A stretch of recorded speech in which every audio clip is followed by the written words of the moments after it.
Öcsém már itt volt egy éve, és mondták, hogy nagyon jó az edzés, nagyon jó a közeg, és ugye az én régi csapatom Péteriben nem volt már meg a csapat, ezért ide jöttünk, és azóta is nagyon jó. Szentesi János Manónak hívnak, és Péteriből járok edzésre. Meccsekről jó emlék, hogy U15-be is játszottam, egy csomó meccset játszottam, előző szezonban 60 meccset játszottam kereken, és nagyon jó volt. Sok gólt lőttem, ahhoz képest, hogy belsővédő vagyok, és ahhoz képest, hogy előző szezonban kapus voltam.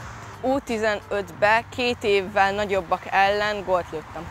Szerintem Carvalho nagyon jól csinálja, amit csinál. Az lehetne jobb, hogy van pár edző még, vagy hát lehetne több edző. Ha valaki érdeklődik a foci iránt, akkor itt megtalálja azt, amit szeretne.